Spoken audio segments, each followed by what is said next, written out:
Want to talk about love? Anybody? It's such a overstudied, overquoted, overanalyzed subject. I mean, what's left to say about it? So let's do something a little different. Down with love. It's a terrible thing. It's doing more harm than good.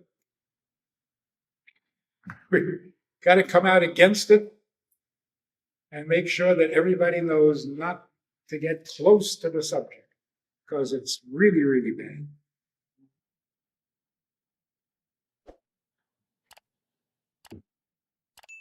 It's become an obsession, actually, where we blame everything on the lack of love, and the solution to everything is more love. It's silly. It's too simplistic, and it's not working. It's not working. Ever since Tevye's daughters got married out of love, marriage has gone down the tubes. You notice? And not only in Anatevka, everywhere. We get right to the heart of the problem.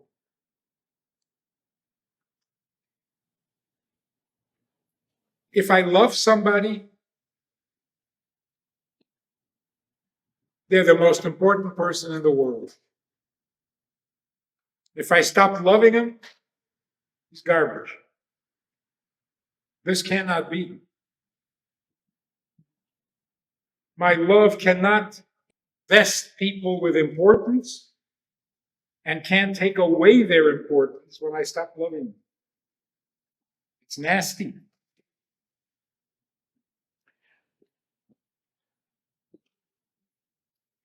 The Mishnah says, a love that is dependent on something will not last, because if that something goes away, the love is gone. A love that is not dependent on anything can last. What exactly is the wisdom of that statement?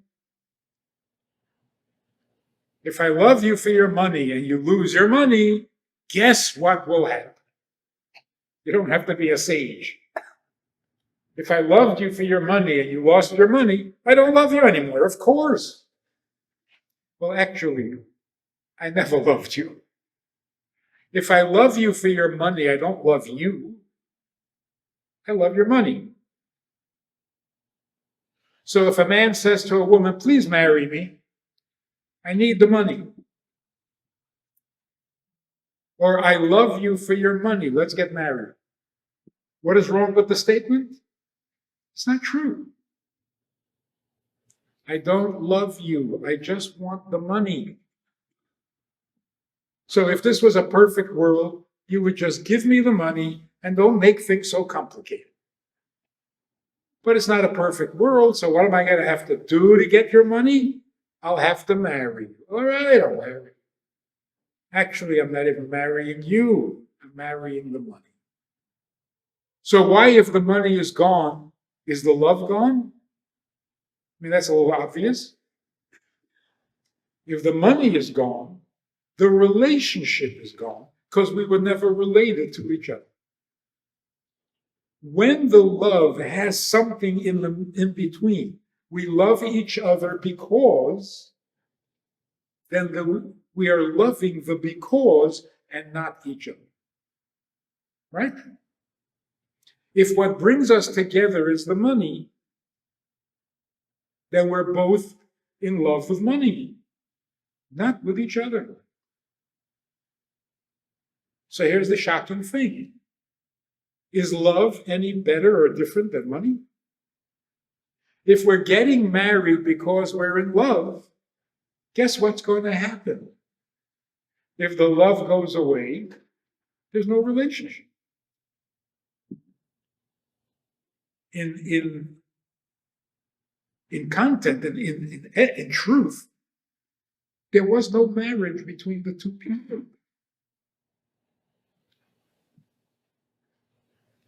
So if the money goes away, I don't understand why you're in my life. What are you doing in my life? I never invited you. All I wanted was the love. So they get married, they're very much in love, and 2 weeks into the marriage, the wife says to her husband, I don't like when you do that. What does the husband say? Check the marriage agreement. It doesn't say anything about your opinion. I married you for the love. Keep coming with the love. Don't give me your opinion. It was not part of the deal. You're in a bad mood? Sorry, that was not part of the deal. You have a personality? I didn't marry you for that. Just the love. Stick to the love. That was the agreement. No wonder marriages are so fragile. Because love is so fragile, the way it's supposed to be. Love is not a beast of burden that you can build a relationship on. Love is the spice, the sizzle, not the steak. So what is the steak? So this young couple, back a few years, kind of hippies, they come over to me and they say, we are very much in love and we would like to get married. Would you do the wedding? I said, you're in love? I said, yes. I said, then don't get married. What do you need us for? You're marrying for love, but you already have the love. Let it be. Don't complicate things. So what's the point of getting married if you already love each other? Well, we want to make a commitment. A commitment to what? To love each other or stay married to each other when the love is gone? You're not going to do it. And why should you? You're marrying for love and your love goes away. What, are you arresting yourself by getting married? Are you punishing yourself for being in love? What is that? So, all of a sudden, we have an ancient question. What's marriage? Nobody's interested. Everybody wants to know what is love. But what's marriage? Why do people marry?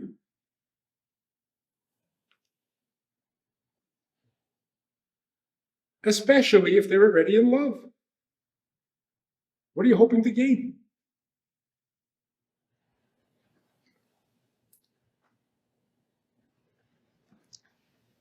For better or for worse, in illness and in such a liar. You just said you're doing it out of love. Contradiction.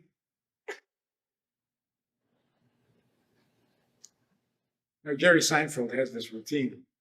He says, oh, I go to these weddings. I don't understand. The bride wears a very unique, different outfit than anybody else in the room. But the groom is wearing the same tuxedo that all the other guys are wearing. Yet they rented it all in the same place. Why is that? He says, and then I listened to the vows and I understood. Do you take this man to be your lawfully wedded husband? This man, they don't mention a name. Because in case she says no, there's another guy in a tuxedo. Do you take this man? No. You gotta like somebody. What in the world is the marriage for?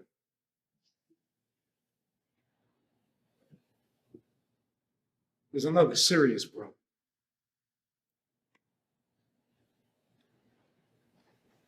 I don't know if you can relate to this, but I assure you that it's true. You know, there's a lot of confusion, gender confusion. Like, what's a woman? And why? If you are a woman, why? I was speaking somewhere, make a long story short, and I said, tradition means You do what your grandfather did, what his grandfather did. That's tradition. This woman gets very upset. And she said, why are you ignoring half the population? So what do you mean? You said grandfather. Why didn't you say grandmother? This was about 4 years ago. I said, boy, are you behind the times? How dare you assume that my grandfather was a male?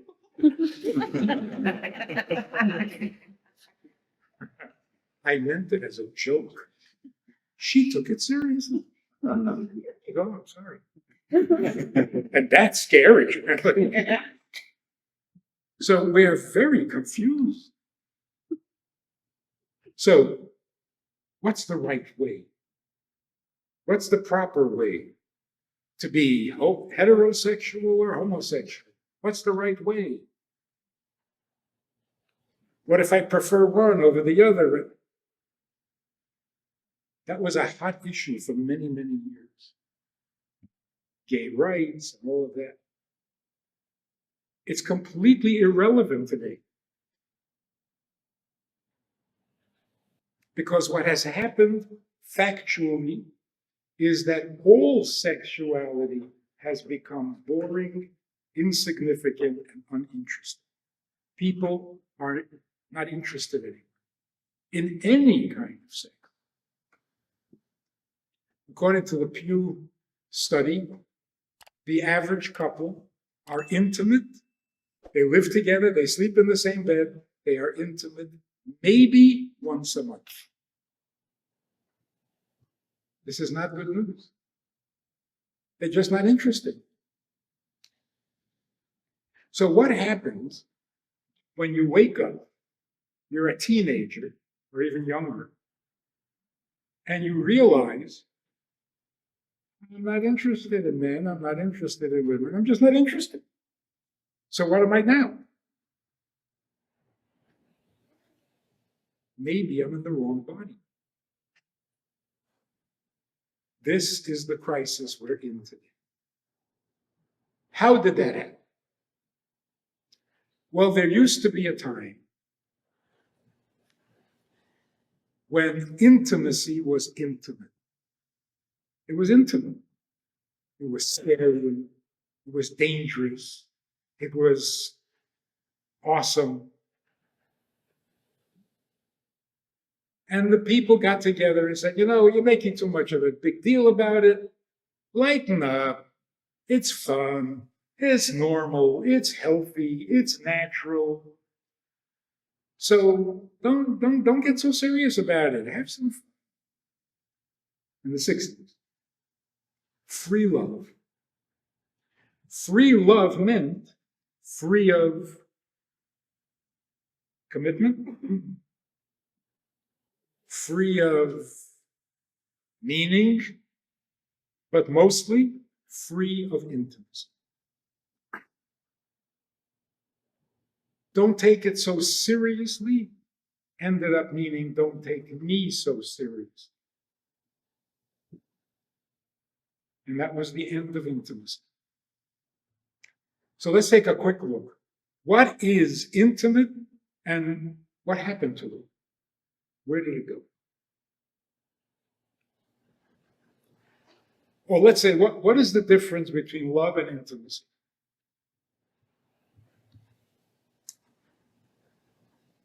So first, the short answer. Love means an emotion that is positive, pleasant, and fulfilling. When you feel love or loved, you're full.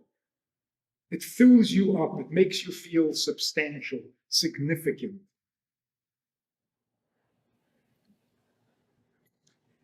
And that is the pleasure of love, the pleasure of feeling full. The pleasure of intimacy is the pleasure of getting past self and not feeling yourself at all. Ever have that experience? You simply forgot about yourself. You were so enthralled and so busy with something else that for a moment there, you simply forgot that you exist at all. And that felt so good. They used to call it ecstasy. It's not love.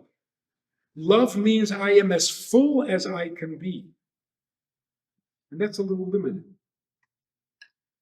because I can only be so big. Intimacy means I transcend myself. I am not functioning within myself. I'm into something higher, bigger than me. And for a moment, I am not self-conscious. That is a higher pleasure than love.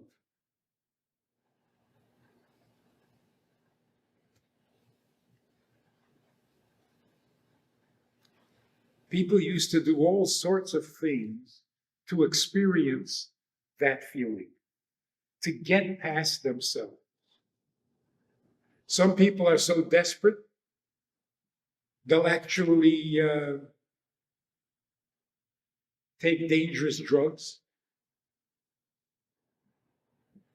They'll do things that bring them close to death, death-defying, because they want to get past that limit that keeps them who they are. Many alcoholics are that way. They don't want to be drunk. They want to be unconscious of themselves. And it's a powerful motivator. So again, the difference between love and intimacy. Love means I am working at my maximum pleasure experience. Intimacy means I am beyond my own limit. I am experiencing the pleasure of something bigger than me. We.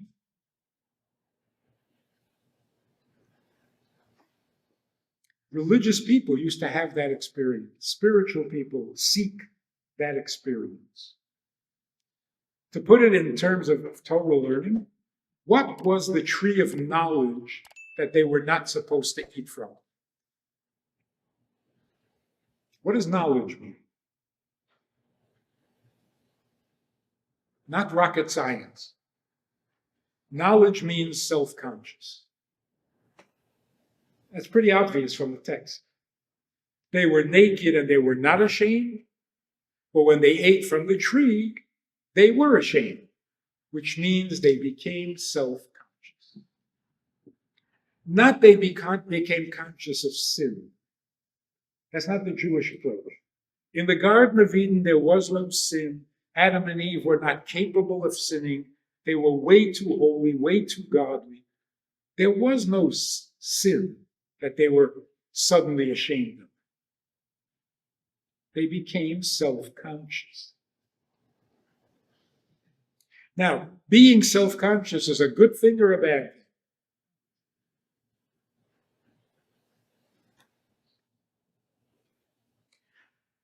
If you're not self-conscious, you're not a fully functional human being. If you are self-conscious, you're not a fully functioning human being, because being self-conscious handicaps. I can't, I'm ashamed, So is it a good thing to be self-conscious, or is it not?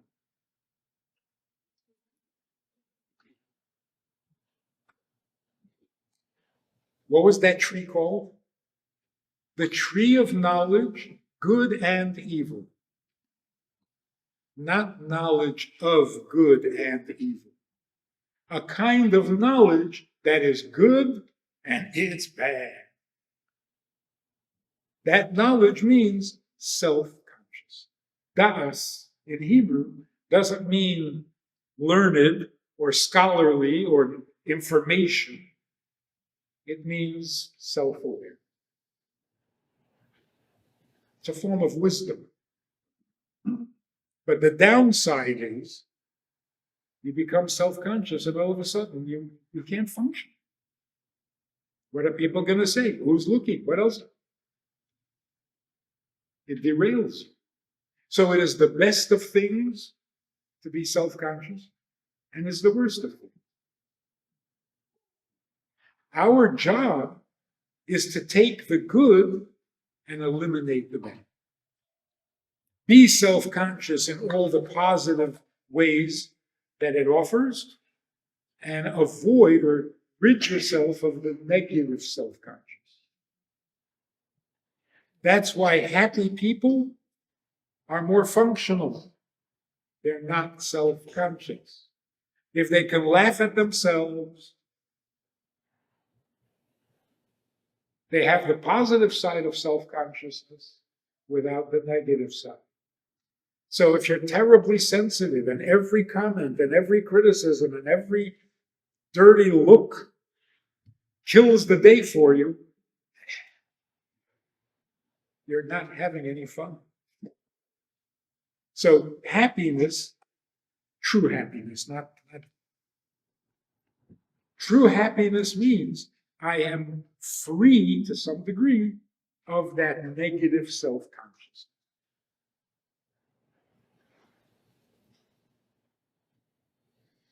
So what does intimacy mean?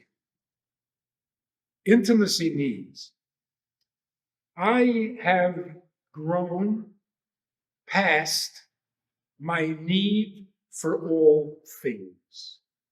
I need nothing. Because if I need something, then even if I love you, it will be for something. If I'm thinking materialistic, why would I love somebody? A benefit, a gain. We don't do things without a gain. What would motivate me to do something if there's no gain? That's materialistic mentality. I'll do this if I get that. I'll give you if you'll give me. That's materialism, even if you're talking about love. If you enjoyed this conversation or this topic, and you're looking for more information, or you want to hear it again from another angle, there's a way to do that. And that is in this book. It's all there. Order it from Amazon. You can read it, reread it, and share it. We have a Sunday night program for VIPs that you might be interested in. It's informal. It's questions and answers. It's conversation. It's really relaxed. It's really pleasant, enjoyable, informative, and kind of community-like. It's a Sunday night program. There's a Wednesday morning program for the VIPs, and there's a Wednesday night program. All of it just conversation, casual, laid back, unscripted. So join us. Take a look. Click the link below and see which of the three suits you best, and join us for some enjoyable conversation.